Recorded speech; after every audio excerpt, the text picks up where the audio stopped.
students, today we are going to start playing with a little bit of clay. So most of you should have gotten a bag, and inside that bag is approximately, probably, I think I cut them into like 3 or 4 pound blocks of clay.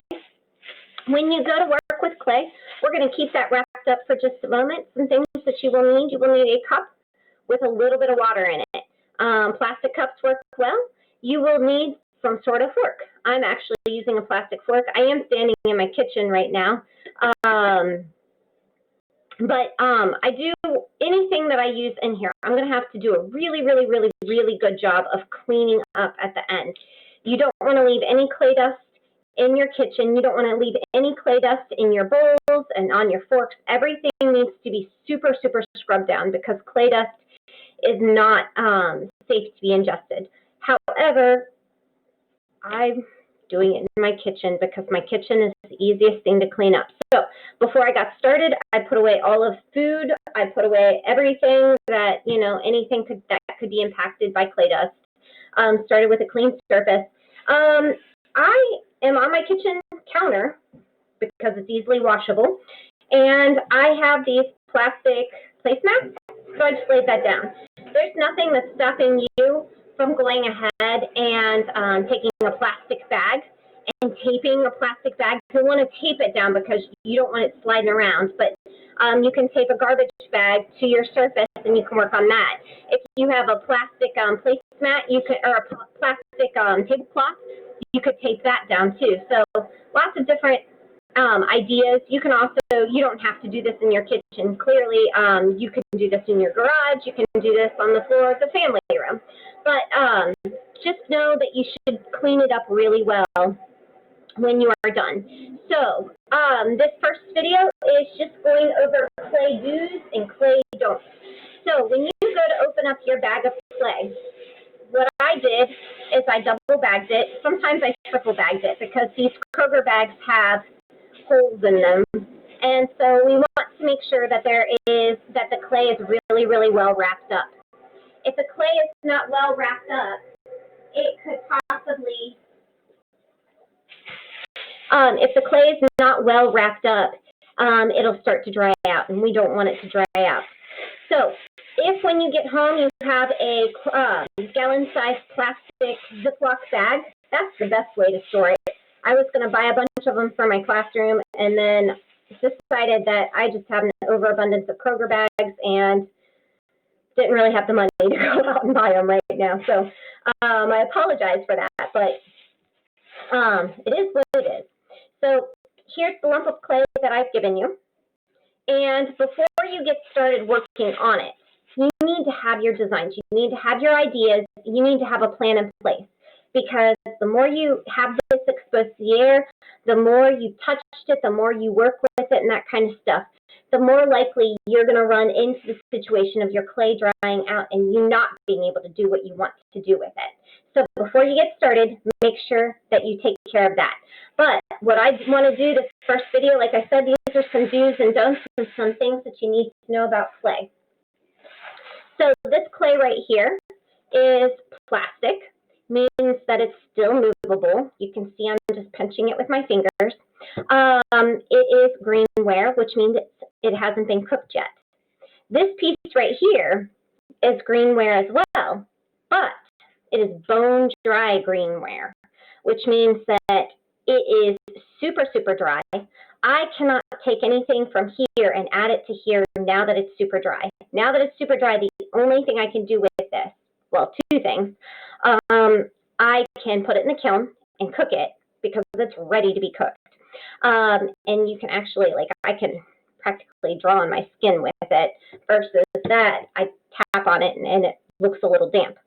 So this right here is ready to go in the kiln.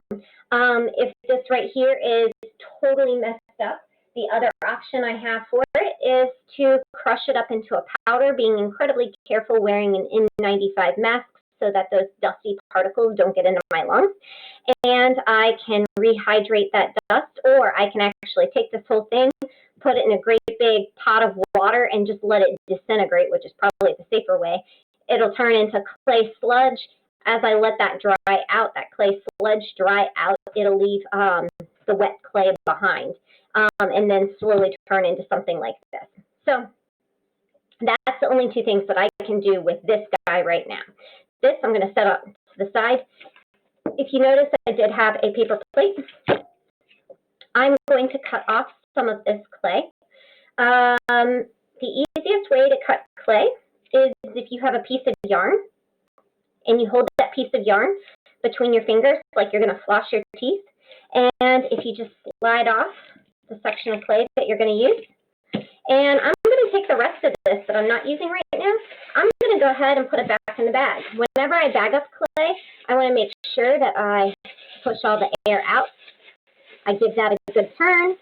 So this is assuming that you guys don't have a Ziploc bag. If you do have a Ziploc bag, you want to slide it down the Ziploc bag, push all the air out, make sure there's no air bubbles in there, and then go ahead and seal it up. But in the meantime, we can take our Kroger bag, and I've double bagged it, and I've set it off to the side here. So this little piece of clay, if I start to massage this clay, and I have kids that start to play with it, like it's Play-Doh or like it is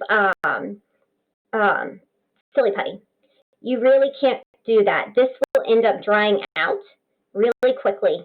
If your hands are warm, it dries clay out quicker. I can't explain why that happens, but that just happens to be the situation. So you never, ever, ever want to massage clay unless your whole point is to get it dry and get it cracked and that kind of stuff. I'm going to turn on this light because I am casting a shadow on this, and I don't want to cast a shadow on this. Okay, so the first thing when you are working with clay, the first thing you want to do is you are going to definitely want to wedge the clay. I'm going to take that little piece. He's not dried out too much because I've not massaged him. Now, I think kids sometimes think that massaging the clay is wedging the clay. You don't see me like massaging it. You see me smacking it. So I'm picking it up. I'm moving it around. And what I'm doing is I'm getting all the air bubbles out of it. I'm also mixing up the moisture and getting the moisture to settle in. This settles all the molecules in a regular pattern inside the clay, and it just makes it ready to work. It's like I've woken it up. And there's other ways that you'll see people wedging clay, where they'll push it down and they'll roll it up. I'm not really good at this, and it always makes me nervous to wedge my clay this way because I'm always worried that I'm going to actually work air bubbles into it. Those of you that had Mr. Strapko last year probably learned how to wedge it that way. If you feel comfortable and confident in doing that, that's fine. Some of the videos you see that I shared with you, they might wedge their clay like that. So I wedged my clay. Now, I'm not working directly on my countertop surface because my clay is going to stick. And if it sticks to my countertop, I'm going to have a hard time getting it up. So I am working on this, or I can work on my paper plate. Either one of those is going to be totally fine. You can also work on newspaper. Sometimes newspaper will stick to your clay and you have to peel it off. But it's not a terrible, terrible big deal. Okay, so when you do work with clay, you are going to have your plan. You're going to have an idea set in motion of what you want to do. You don't want to get your clay too dry. So if you're not able to move it around like this, it limits what you can and can't do with it. And also, you don't want to add a huge amount of water to this. If I wanted to dampen my clay, I have two options. I can get a spray bottle with water. So if you use a spray bottle with water for your hair or something like that, that's great. And you just mist your clay, wrap it up in plastic, maybe mist the inside of the bag a couple of times, wrap it up real tight, and just let it sit. Your other option would be to take a paper towel and get that paper towel wet and wring it out. You don't want all that excess water. you can take this and wrap this up really well, and you can put it in the bag and you can let it dry. So let's say you left this out for a couple of hours, you forgot about it, you came back upstairs, you came back in the kitchen, whatever, and realized, oh man, I'm not done working on it, and now it's a little bit dry. It's hard for me to move around. Go ahead and wrap it up in a damp, not soaking wet, but a damp paper towel, and put it back in your plastic bag and let it go ahead and just sit. And that will kind of increase the moisture inside of there. So I run into the situation while kids are working. So let's go ahead. We're going to make this real fast little pinch pot as an example. So I have kids that get really worried about these cracks. And these cracks do happen. That's just part of working with clay. So the best way that I have found to deal with them is that I will support the structure of the clay with something. So usually my hand. It might be a really large piece, and I might use the whole structure of my hand. And what I do is I use my other finger, and really, really fast, I just go right over the surface of the clay. And that generally will go ahead and cure all cracks that I have. Now, another option, and this is only if your clay is really, really, really getting dry. You can dip it in a little bit of water, and you can kind of really smooth it out that way. Actually, no, I lied. Only do that if your clay is already kind of damp. If your clay is really dry, do not add that water that way. I'm sorry, I did not mean to mess you up there. But if you just work quickly and you kind of burnish the clay, you're sealing those cracks in, and you'll have fewer cracks. And so you don't see me adding a lot of water to this. So I have this little pot now, and it's kind of lumpy in places. Some things that I can do is I can actually set it on its side, so he's laying on the flat surface of my plate, and I can press the inside of the pot against that flat surface of the plate using my thumb. And what that's doing is it's compressing the clay, and it's giving me a smooth surface on the outside and a smooth surface on the inside. Now I have this kind of lip that I don't like. By the way, the top of a pot is called a lip, the bottom of the pot is called a foot. And so what I can do is I will take my finger and my thumb, put it on either side of the lip, and I will smooth that out and make that, try to equalize that out. And if I have an area like this one's really kind of, it gets so it's thin here and it gets thick here, I'm going to just be really, really careful and really, really gentle with that. Now, clay works with principles of physics. Every action has an opposite reaction. So if I'm doing this on this side, I am affecting what's happening around the other edge of my piece. And so as I'm working around, not only is my pot getting a little bit bigger, but there's several little instabilities or stabilities that are happening. So be thoughtful of that. And know that that's actually just part of working with clay. But it's good to know that what happens on one side affects the other side. So if you make this lip, this thing that I'm working on up here, if you make this really, really, really thin, if you make a part of your clay really thin, and you have other parts of your clay that are really, really thick. So right now, actually, I'm doing pretty good. I'm feeling around. It's a little thicker here and a little thinner here. So I might just go back and kind of tap that down a little bit. But if I have a really, really thin lip and it's really, really thick down here, this is going to dry slower than the top. And if this area down here is drying slower than the top, as it dries, the water's going away. And so you have shrinkage happening. And so this is going to shrink faster than what's shrinking at the bottom. And so you're going to end up with cracks. So what you want to do, once you get a form that you really, really like, you're going to want to take it and wrap it maybe loosely in the plastic bag. So instead of having it all wrapped up super, super tight,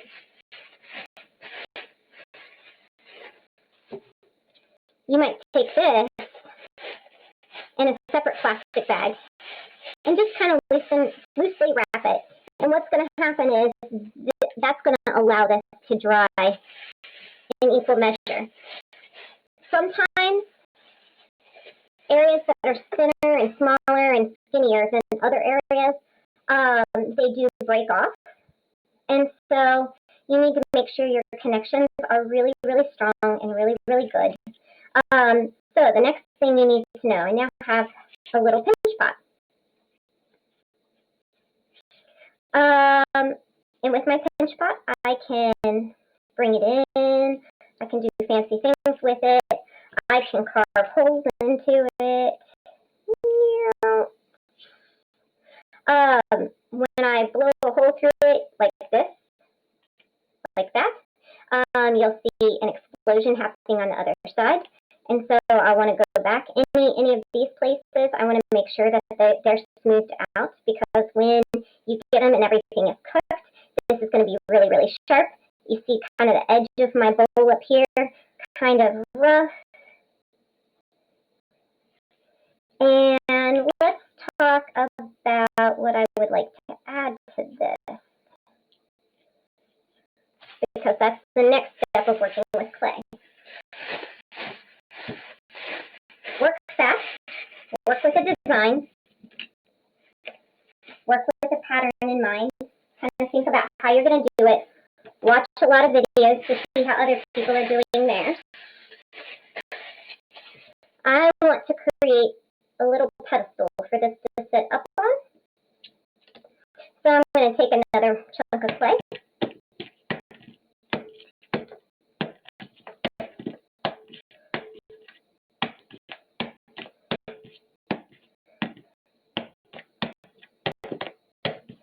If you notice, I'm not making a pancake.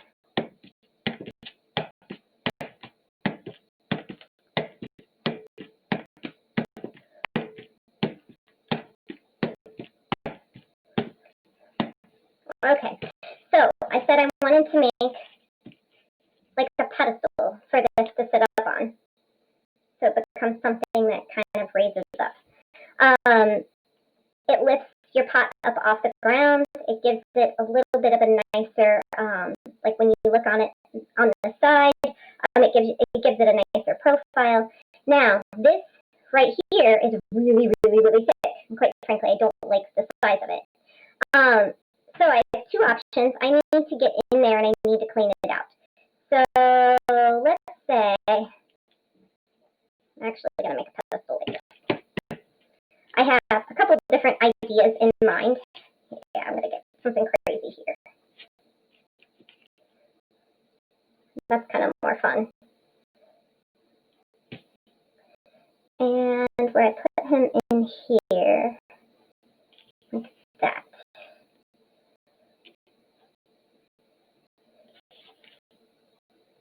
So he's going to fit something like that. I got a couple things that I need to think about. First, this is really dense and really thick. I don't really want any part of my pot anywhere to be too much wider than my pinky finger. So the walls of my pot are quite clearly much slimmer than my pinky finger. And when I feel down here, these are all actually pretty close to equal. When I look here, that is a lot more dense than my pinky finger. And so what I'm going to do is I'm going to use my shish kebab skewer, and I'm going to clean out this clay a little bit. I could use a spoon. If I wanted to use a spoon, it might actually be easier to use the end of my fork. And And I'm actually kind of going up here, but I'm trying not to mess up my form there. And I can go back and smooth that out, like so.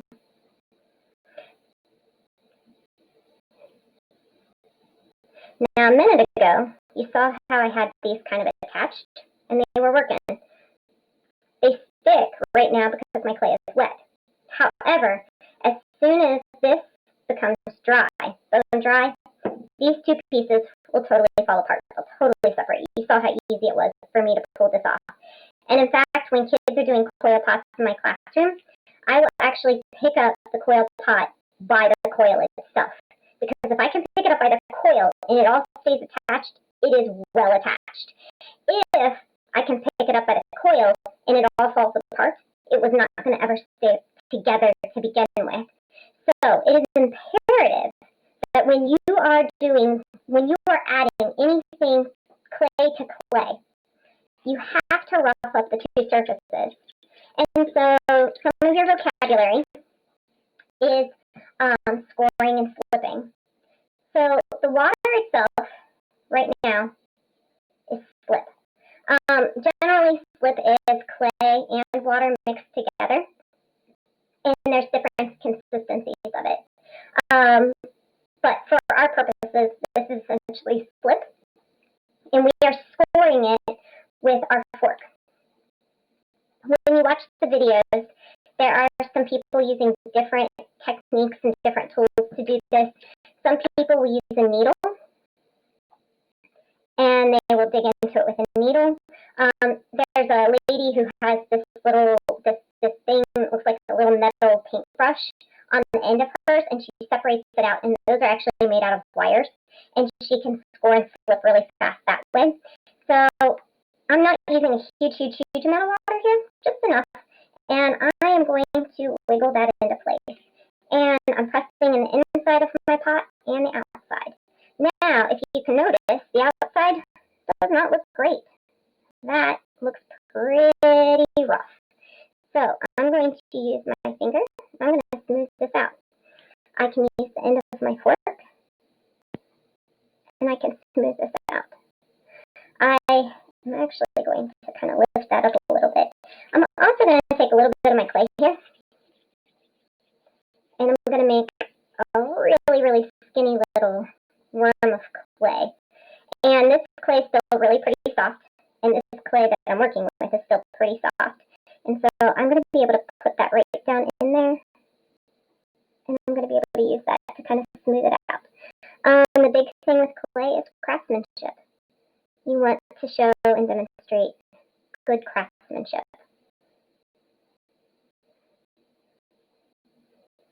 A good clay piece, you can judge good clay by its weight.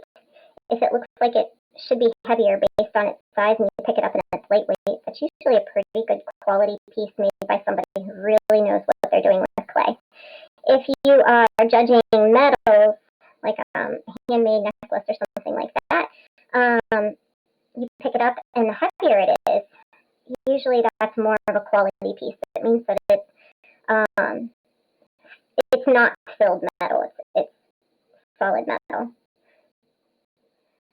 So I'm using my finger.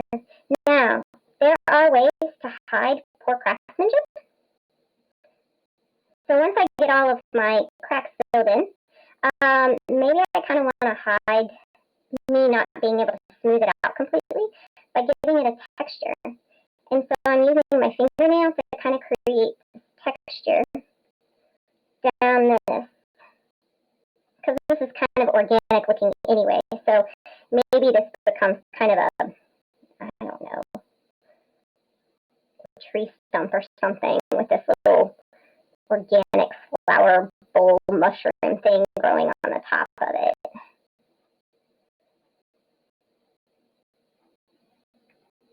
Make sure we're nice and smooth on the bottom. And when I set it down, this is going to be a little tricky because I want to make sure that the structure doesn't get hippie. So now I have kind of this cool little form, and he kind of stands up on its own.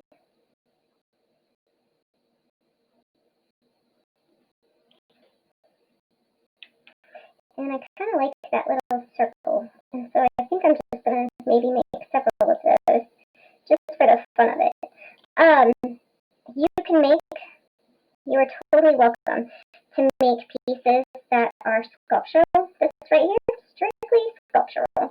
I could put stuff in it. I might be able to make it in such a way that, with these like little areas cut out, these little holes, I could put a little tea light or something in there and it could twinkle and be kind of cute.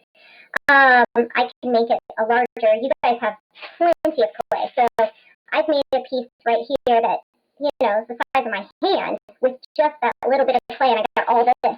I could do a series of little pieces that kind of work into each other. You have lots and lots of options. And in this video, I demonstrated how to do a pinch pot, and I'm also kind of showing what to do and what not to do. I'm going to do a short video here in a minute on how to do a coil, how to do a slab, and how to sculpt in clay, so that you're ready to go and you have lots of options. And then I'm going to put lots and lots of videos on here. But your job is to use all of this clay.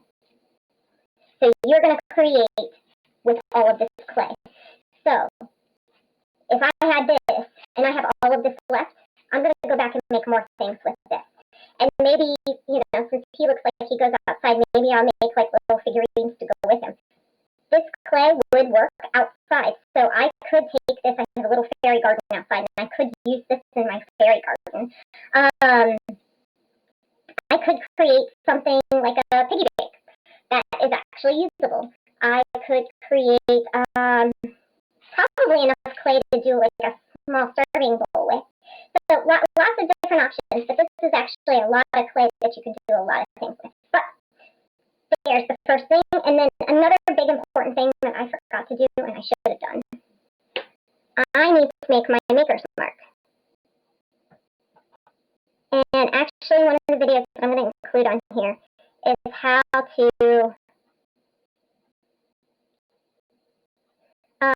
maybe creating a stamp. And you could create a clay stamp for yourself. Although I don't know that I will have it ready to go in time, but you can do a clay chop. So there's my JH. Now, a lot of you have maybe similar initials. So I always have like a lot of SCs, or so I don't know. I always have a lot of J's, and then pick your last name letter, because a lot of Jacobs and Julies and Jareds and Jonathans and Jasinias and all kind. There's a lot of names that start with a J. So make sure that not only are you doing that you're putting your initials on there, but you're also kind of off. Make sure also that you take a picture of your piece, and you're going to bring your pieces back to me, to Ryle. I'm going to set up a shelf probably outside my classroom, or it might be on the table outside my classroom. And you're going to just drop your stuff off. If you are a remote kid day, just let me know what day that you're going to drop it off to me. If you are I got something going on in here and I don't like it, so I'm going to use a little bit of this clay to fill it in. If you are a kid that's already coming in on A days or B days, what you'll probably do is go ahead and wrap these in plastic bags. At this point, this is very, very fragile. So wrap them in plastic bags and then put them in a shoebox. Make sure that the shoebox is packed with maybe more plastic bags to keep them from rattling around and knocking into each other. Write your name on the shoebox, and when it comes back out of the kiln, I'll probably put it right back in the shoebox and ready to go. And then we'll talk about how we'll go ahead and finish these up. So that's kind of where we're at. So there's our first little thing. That's where when I push the stick through, That was the explosion on the other side. So make sure you go back and you clean those out if you end up doing that. The stick is just a shish kebab skewer. You can look around your kitchen, all kinds of kitchen tools, but like I said, just make sure you wash everything really, really well. Talk to you later. Have a good one.